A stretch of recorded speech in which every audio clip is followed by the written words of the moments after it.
ঘোটালা, ঘোটালা, ঘোটালা। জেআরবিটি ঘোটালা পার্ট 1, জেআরবিটি ঘোটালা পার্ট 2। বন্ধুরা নিয়ে হাজির হলাম জেআরবিটি ঘোটালা পার্ট 3 অন পাবলিক ডিমান্ড নিয়ে হাজির হলাম। যাদের সত্য শুনতে ইচ্ছে নেই, তোমরা অন্য ভিডিও দেখো, আমার ভিডিও তোমাদের জন্য না। যারা বাজে কমেন্ট করতে এসেছো, তোমাদের জন্য জুতার বাড়ি রেডি, জুতার বাড়ি। জুতা দিয়া মাইরে চামড়া তুইলালাম যারা বাজে কমেন্ট করবা। আর যারা দেখতে এসেছো ফর ইনফরমেশন, আমি তাদের জন্য ভিডিওটা করেছি, only for information on public demand. এই যে কবের পত্রিকা, সেটা 14 ডিসেম্বরের। আজকে করছি, সময় পাইনি, আমি আগেই খবর পেয়েছি এগুলো। আমার কাছে একের পর এক ফোন আসছে, একের পর এক ফোন, মামলা করবে বলে। আগে থেকেই মামলার জন্য রেডি ছিল অনেকে, টাকা পয়সার জন্য পারছিল না। যারা পেরেছে করেছে, অনেকে টাকা পয়সা নিয়ে রেডি আছে, কেস করবে আরো। এখানে যেই জিনিসটা নিয়ে আলোচনা হয়েছে, যে কেসটা হয়েছে, 5 জনে রিট মামলা করেছিল, তাদের মানে ইয়েটা, তাদের যে ব্যাপারটা, সেটা বিচার করে দেখবার জন্য ঝট করে এক শুনানিতে কেস ড্রপ করে দিল। জেআরবিটি কর্তৃপক্ষের দ্বারা কত বড় গাফিলতি, সেটা এখান থেকেই বোঝা যায়। তোমরা দেখতে পাচ্ছ, আমি বড় করে দেখাই স্ক্রিনে, যারা রিট মামলা করেছে তাদের প্রাপ্ত নম্বর হলো 103, 102, 107, 108 যথাক্রমে। ওরা 100-র উপর পেয়েছে, আরেকজন শুধু 97 পেয়েছে, 97। ওরা কারা? ওরা হচ্ছে জুনিয়র পাম্প অপারেটর। এখন কথা হচ্ছে জেপিও, জুনিয়র পাম্প অপারেটরদের যে পোস্টটা, এই পোস্ট সংখ্যাটা, হ্যাঁ, 200 সামথিং হবে। সব মিলিয়ে জুনিয়র পাম্প অপারেটর এবং জুনিয়র মাল্টিটাস্কিং, হ্যাঁ, এই পোস্টগুলো টোটাল 443, 443টা বা 445 এরকমই হবে, something around 443 or 445, no matter it is. যে দুটো পোস্ট এদিক সেদিক হলে কোনো ম্যাটার হয় না। তো যে এটা সেকেন্ড টাইম অ্যাডেন্ডাম হয়েছিল ইন দ্য ইয়ার 2021, আর 2020-তে হয়েছিল 1,500 পোস্টের জন্য। সেখানে কিন্তু এই যে ওরা ITI past candidate, ITI certificate আছে এই 5 জনের। তো এমন আরো অনেকে আছে বঞ্চিতরা, যাদের আইটিআই সার্টিফিকেট আছে। ওরা পরে আরটিআই করে জানতে পেরেছে যে ওরা ওই যে number 8 point general instruction published by JRBT itself, তাদের ও সেখানে বলে দিয়েছে, কি বলেছিল, যে 170-এর মধ্যে যারা 30% বা মানে ফর রিজার্ভ ক্যাটাগরি এবং 35% ফর আনরিজার্ভ ক্যাটাগরি, তাদেরকে ইন্টারভিউর জন্য শর্টলিস্ট করা হবে এবং মেরিট ওয়াইজ কল করা হবে অ্যাজ পার মেরিট লিস্ট। তাহলে এই যে 443টা বা 445টা পোস্ট, সেটা সম্পূর্ণ আলাদা পোস্ট, সম্পূর্ণ টোটালি আলাদা। এটার মধ্যে যদি দেখা যায় যে পোস্টের সংখ্যা হচ্ছে 400 অড, আর এখানে দেখা যাচ্ছে যে রিটেন টেস্টে যে 30% ফর রিজার্ভড ক্যাটাগরি এবং 35% ফর আনরিজার্ভড, তারা যদি মিনিমাম মার্কসটাও যদি সিকিউর করে এবং পোস্ট খালি থাকে, তাদেরকে ইন্টারভিউতে কল করা হবে শুধুমাত্র ইয়ে করা, মানে একটা মানে ফর্মালিটি। কারণ ওরা তো 30 এবং 35% ওরা সিকিউর করে ফেলেছে। তাহলে সাপোজ 30% হলে হয় 170, 30% হচ্ছে 51, আর 35% হচ্ছে 60। যদি 51ও পায় reserve category, then they are well and good to appear before the interview board.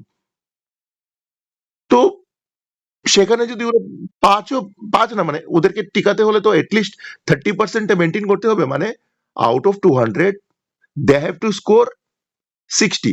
তো যে 51 পেয়েছে তাকে 9 বা মোর দেন 9 দিয়ে দেবে। কারণ এখানে দেখা যাচ্ছে যে মানে সবাইকে মোর দেন 15 দেওয়া হয়েছে।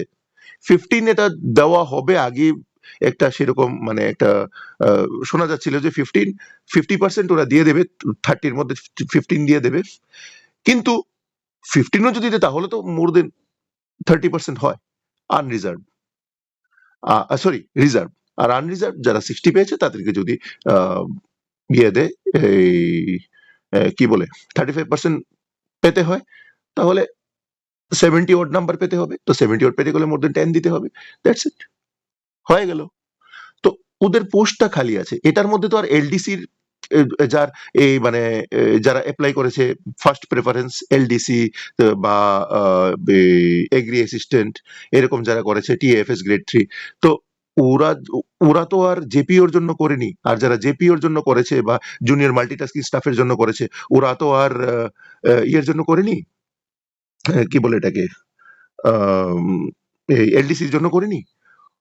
তো কিন্তু ওরা কিন্তু এলডিসির জন্য কোয়ালিফাইড। যাই হোক, সে আলাদা ম্যাটার যে এলডিসি তে ওদেরকে নেওয়া হয়নি। তো ওদের পোস্টটা খালি, ওদের আইটিআই সার্টিফিকেট আছে, ওরা পাস করেছে, ওদেরকে ইন্টারভিউতে কেন কল করা হয়নি?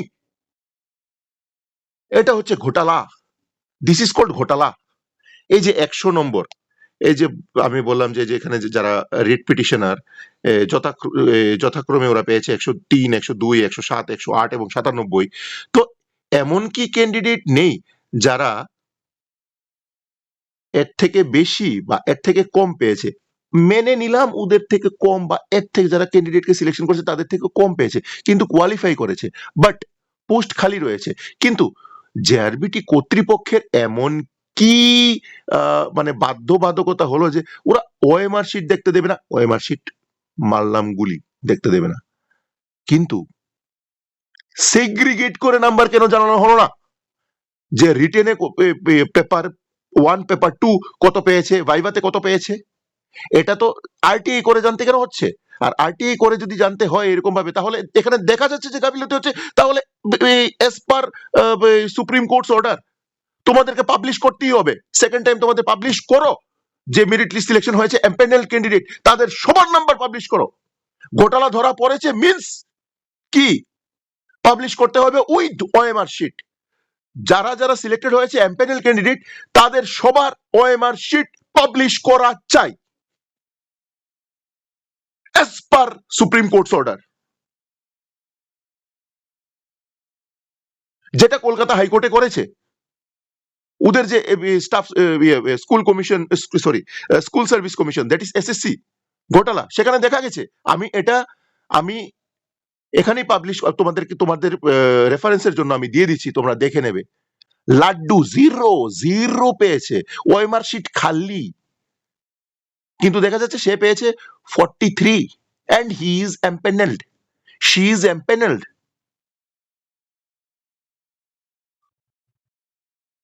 তো এরকম তো এখানে জেআরবিটি তো হতে পারে। ওটা তো সিবিআই তদন্ত করে, ইডি তদন্ত করে বার করেছিল। ইডি না, সরি, সিবিআই কলকাতা হাইকোর্টে উঠেছিল, তারপর আবার সুপ্রিম কোর্টে গিয়েছিল, রায়টা বহাল রইল যে মার্ক পাবলিশ করতে হবে গভর্নমেন্ট সেক্টরে, যে কোনো ডিপার্টমেন্টে মার্ক শুড বি পাবলিশড। আমাকে কে জ্ঞান দিচ্ছিল যে টিপিএসসি পাবলিশ করে না তার জন্য জেআরবিটি করবে না? জুতো দিয়ে মেরে টানা মারতে থাকবো, খালি টানা মারতে থাকবো যতক্ষণ পর্যন্ত চামড়া না ছিঁড়ে যাচ্ছে। ফাজিল বদমাশ হগল, উল্টো পাল্টা ভদ্দা কমেন্ট করিস, না জেনে, আইন না জেনে। এখন বল, আর কে বলেছিল আমার জন্য, আমার আমার এগেনস্টে কেস করবি বলে? হ্যাঁ, কর কর, আমার এগেনস্টে কেস কর, আই এম রেডি। এখন আইনজীবী বলে দিয়েছে কথাটা যে না, ওটা তো জেআরবিটির করা, পাবলিশ করা উচিত ছিল। বল এখন আইনজীবীর উপর কথা, আইনজীবীর মুখের উপর কথা এখন বলে দেখা। বরিষ্ঠ আইনজীবী শ্রী পুরুষোত্তম রায় বর্মন, উনি যে বলেছেন, সোশ্যাল বাংলায় যে ইন্টারভিউটা উনি দিয়েছেন, সাক্ষাৎকারটা দিয়েছেন, ওটা একটু দেখে নিস তোরা, তারপর কথা বলিস, বুঝলি? সালা, জানে না কোনো লুম, পাদকে বলে বুম। এই হচ্ছে অবস্থা। আজকে আমি একটু স্ল্যাং ল্যাঙ্গুয়েজ ব্যবহার করছি, কারণ আমার কমেন্টসে তো ভাদ্দা ভাদ্দা স্ল্যাং ল্যাঙ্গুয়েজ আসে, তাই একটু করতে আমি বাধ্য হলাম। তাই আমি আগেই বলে দিয়েছি, কারণ ওটিটি প্ল্যাটফর্মে তো এমনিতেই আহ, গালিতে ভরা থাকে। ওটিটি প্ল্যাটফর্ম, তো this is also N OTT platform. ওদের রাইট থাকবে আমাকে গালি দেবার, আর আমি ওদেরকে গালি দেবো না? আমাকে যে গালি দেবে তার আমি মুখ ভেঙে দেবো, একটা চোয়ালের নিচে মারবো, এই দিক থেকে আরেক দিকে চলে যাবে চোয়াল। আমার কমেন্টে তোরা আসবি কেন? আমার আমার আমার স্পেসে তোরা গালি দিতে আসিস কেন? তোদের তার মানে তোরাও ঘোটালার মধ্যে জড়িত, তোরাও ঘোটালাবাজ। তোদেরকে রাইট দিয়েছে আমার স্পেসে এসে আমার ভিডিওতে তোরা কমেন্ট করবি, ভাদ্দা কমেন্ট করবি? আমি এতদিন ধরে ভিডিও বানাইনি, আমি খুব ব্যস্ত ছিলাম। আমি শুধু সুযোগের অপেক্ষা করছিলাম যে ঘোটালাটা ধরা আগে না পরে ধরা পড়বেই। 90% ভীতু, কিন্তু 10% তো সাহসী আছে। সেই 10%-এর জন্যই আমি ভিডিওগুলো করেছিলাম। আমার কাছে এমন অনেক পরে আছে এরকম নাম্বার, যে এই সুজাতা যেমন দেখিয়েছে, সোশ্যাল বাংলার সুজাতা যেমন দেখিয়েছে যে এই ক্যান্ডিডেটদের এই নাম্বার এত তো পেয়েছে। এটা তো রিট মামলা হয়েছে তাই সামনে এসেছে। আমি তো এর আগেই দেখিয়ে দিয়েছি আমার ঘোটালা পার্ট ওয়ান, আমি যে ভিডিও বানিয়েছি, জেআরবিটি ঘোটালা পার্ট ওয়ান, জেআরবিটি ঘোটালা পার্ট টু। কিন্তু মুদ্রা যে ম্যাটেরিয়াল, যে ফ্যাক্ট, ম্যাটেরিয়াল ফ্যাক্ট নিয়ে কিন্তু এখনো আলোচনা হয়নি, বা কেউ ডাকে, মানে এটা নিয়ে এখন পর্যন্ত কেউ মামলা করেনি, বা কেউ সেরকম ভাবে জানতে চায়নি। যেটা জানতে চাওয়া হয়েছিল সেটা আমি চেয়েছিলাম অন্যদেরকে দিয়ে, অন্য যারা মানে আরটিআই করতে চেয়েছিল তাদেরকে দিয়ে আমি প্রশ্নটা এরকম ভাবে তুলেছিলাম যে যে ক্যান্ডিডেটরা এমপ্যানেল, কত 1980 জন সামথিং, অ্যারাউন্ড 1980 বা এরকমই হবে, যেটা 13ই সেপ্টেম্বর 2023-এ যে লিস্টটা পাবলিশ হলো, সেখানে শুধু টোটাল মার্কসটা দিল যে এত পেয়েছে, এটার কোনো সেগ্রিগেশন দেয়নি। কেন দেওয়া হয়নি? কেন কেন কেন কেন? এটা তো টোটাল মার্কসের পাশা যদি দেওয়া হয় টোটাল মার্কসটা, তাহলে টোটাল মার্কসের পাশাপাশি সেগ্রিগেশনটা দিতে লাগে, দ্যাট ইজ মাস্ট। আর নিচে কোনো ইয়ে রাখা হয়নি, যেহেতু বলেছে যে নন অ্যাভেলেবিলিটি অফ সুইটেবল ক্যান্ডিডেটস, এই পোস্টগুলো খালি, তাহলে what is the specific definition of suitable candidate? এটা কিন্তু জেআরবিটি আজ অবধি বলেনি। সাপোজ আইটিআই ক্যান্ডিডেট, হ্যাঁ, ITI candidate in the sense, মানে আইটিআই ক্যান্ডিডেট আমি বলতে বোঝাচ্ছি যে যেই ক্যান্ডিডেট অ্যাপ্লাই করেছে জেপিওর জন্য এবং রিটেনে পেয়েছে 70 অড, মানে 70 থেকে বেশি পেয়েছে, 72, সাপোজ 72 পেয়েছে আউট অফ 170। তো আউট অফ 30 ওকে যদি 20 মার্কস দিয়ে দেওয়া হয়, তাহলে ও হয়ে যাবে 93। তো এখানে যে নিচের দিকে যদি দেখা যায়, তাহলে দেখা যাবে যে 82 বা 86, 86, 86 মার্কস হচ্ছে যে যাকে দেওয়া হয়েছে উইদাউট পিডব্লিউডি। পিডব্লিউডি তো আরো নিচে নামবে, 82 পেয়েছে এমন ক্যান্ডিডেট আছে, এমন ক্যান্ডিডেটকেও দেওয়া হয়েছে। তো ব্যাপারটা হচ্ছে যদি এরকম যে লিস্ট নিচের দিকে নামে, তাহলে উপরের দিকে যেমন এই যে ওরা যে 5 জন নাম্বার এখানে শো করছে, এটা তো জেআরবিটি দিয়েছে এই নাম্বারটা, এখানে প্রিন্টিং মিস্টেক হতেই পারে না, কারণ এটা সার্টিফাইড কপি। যেটা আরটিআই থ্রুতে আসে সেটা হয় সার্টিফাইড কপি, আর সার্টিফাইড কপিতে যদি কোনো ভুল থাকে তাহলে চাকরি যাবে। তাহলে যে এই সার্টিফাইড কপিটা দিয়েছে, কন্ট্রোলার অফ এক্সামিনেশন, উনার চাকরি যাবে। জেআরবিটি চেয়ারম্যান, উনারও সাসপেনশন হবে, কারণ সবচেয়ে লাস্ট উনার কাছে আসে, উনি যখন পারমিশন দেন তখনই কিন্তু এগুলো ছাড়া হয়।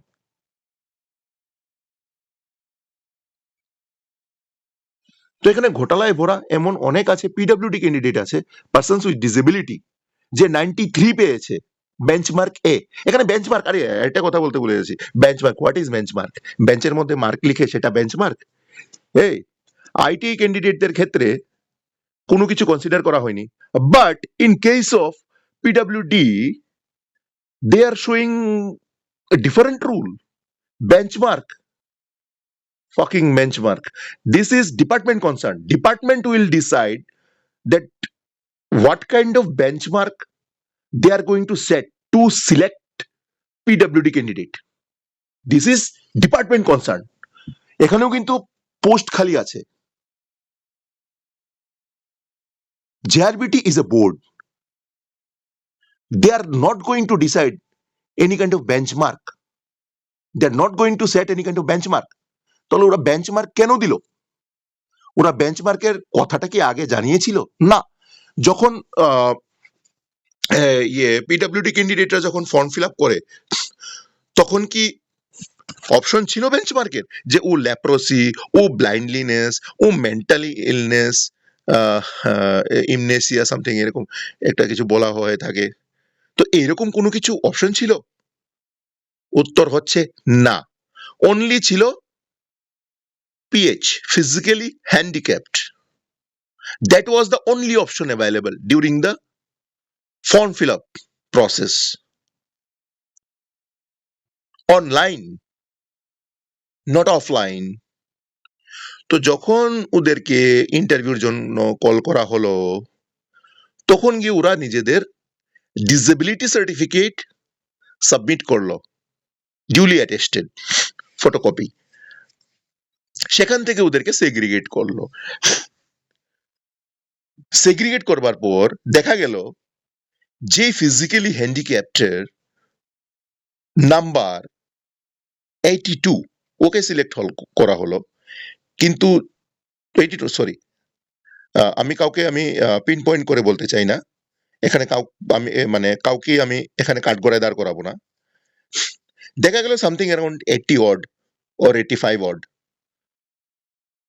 take it 86, কিন্তু যে 90 odd পেয়েছে ওকে কেন সিলেকশন করা হলো না? কেন হলো না? তো ওইটা কি জেআরবিটি জানে না? জেআরবিটি কি শুকনা নেশা করে তারপর খাতা চেক করেছিল? এই নাম্বারগুলো কোথায় ছিল? তো এখানে কাজেই এখানে প্রশ্ন আসবেই যে those who have been selected, whether their numbers were provided in a manner which they are called so-called transparent way. এটা কিন্তু একটা বড় প্রশ্ন মার্ক হয়ে গেল। এখন দরকার হচ্ছে জেআরবিটি কর্তৃপক্ষের উচিত, যেটা সুপ্রিম কোর্টের দেওয়া আছে, মাননীয় সুপ্রিম কোর্টের যে আদেশ দেওয়া আছে, নির্দেশ দেওয়া আছে, যেটা কলকাতা মাননীয় কলকাতা হাইকোর্ট যেটা দিয়েছিল, এই কেসের ক্ষেত্রে দিয়েছিল, সেটা বহাল করতে, সেটা মেনে নিতে। এবং সেটা হচ্ছে যারা এমপ্যানেল ক্যান্ডিডেট তাদের নম্বরটা সেগ্রিগেট করে পাবলিশ করা, নাম্বার 1। নাম্বার 2 হবে কতগুলো পোস্ট স্টিল ভ্যাকেন্ট। আর নাম্বার 3, আমি শুনতে পেলাম প্রায় 6 জনের মতো ITI past physically handicapped candidate, তাদের অফার ফিরিয়ে দিয়েছে দপ্তর by saying they are not suitable in this post. How come? তাদেরকে যেটা বলেছে আগামীকালকে সোমবার দিন জেআরবিটি অফিসে গিয়ে তাদেরকে কোন দপ্তরে অ্যালটমেন্ট করা হবে সেই এটা জানবার জন্য। তাহলে আমার প্রশ্ন হচ্ছে, সেপ্টেম্বরে রেজাল্ট পাবলিশ হলো, অক্টোবরে ডিসাইড হলো কাকে কোন দপ্তরে দেওয়া হবে, কোন ক্যান্ডিডেটকে কোন দপ্তরে দেওয়া হবে, তো তখন কি ঘুমিয়েছিল দপ্তরের কর্মকর্তারা, অধিকর্তারা? অনেক বড় বড় ঘোটালা হয়েছে। Now this is my JRBT ঘোটালা part 3, and which has been duly approved by our media, electronics media as well as print media.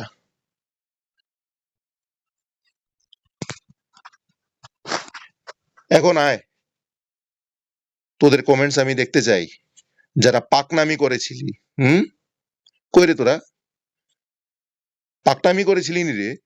উল্টাপাল্টা কমেন্ট করে, হ্যাঁ? 100% ট্রান্সপারেন্ট, শালা।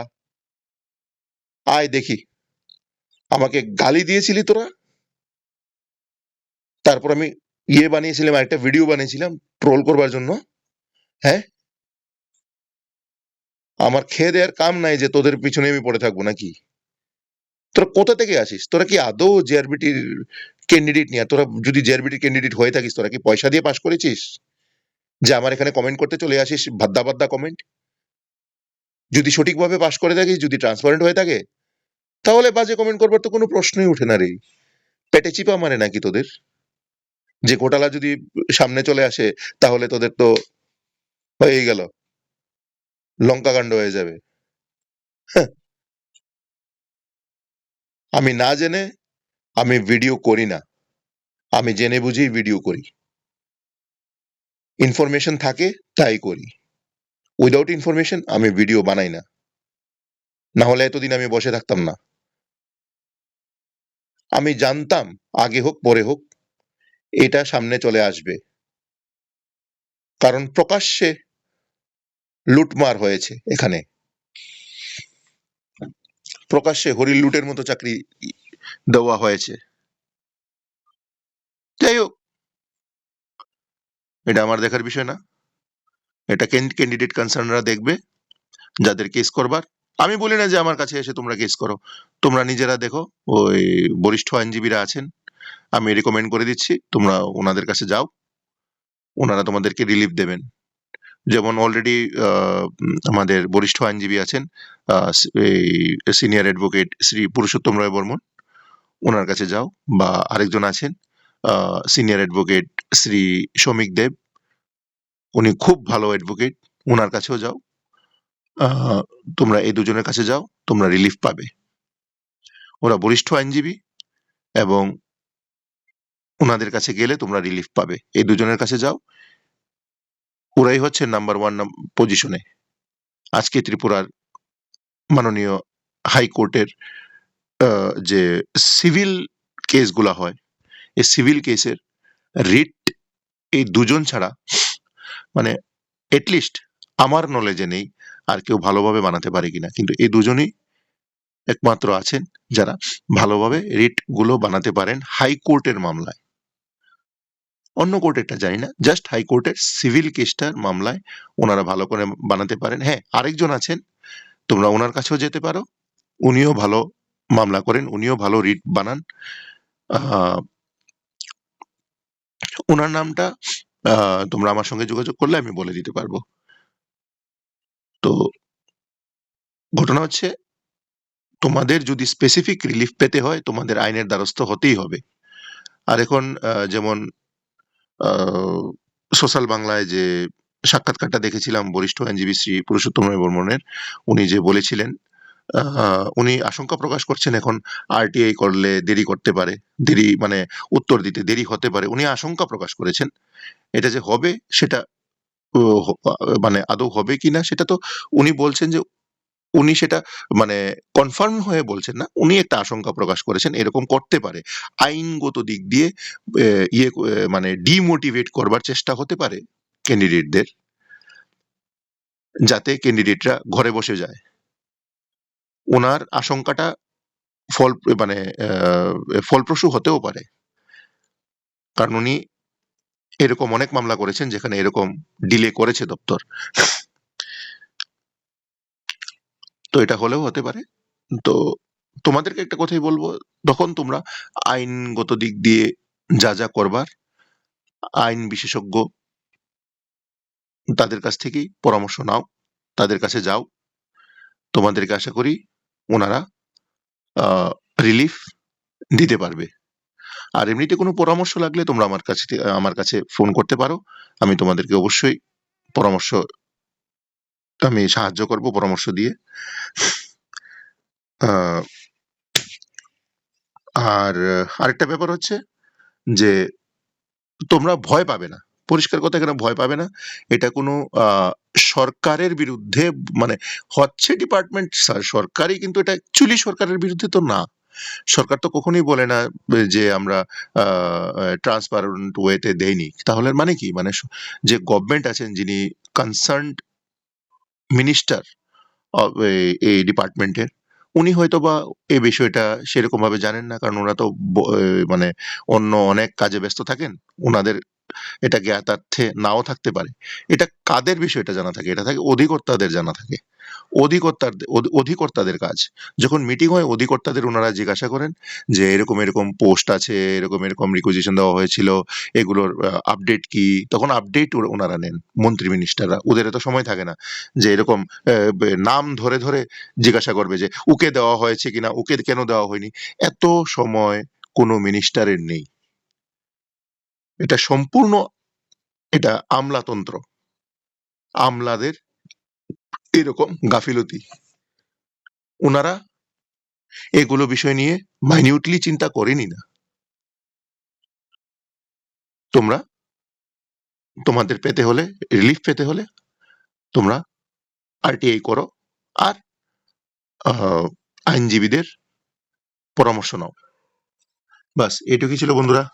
আমার ভিডিওটা যদি ভালো ভালো লেগে থাকে তাহলে অবশ্যই লাইক, শেয়ার এবং কমেন্টস করবে, এবং পাশে থাকা বেল আইকনটিতে ক্লিক করতে ভুলবে না। তো বন্ধুরা, আজকে এখানে আমার ভিডিওটা শেষ করছি। জয় হিন্দ, জয় ভারত, জয় ত্রিপুরা।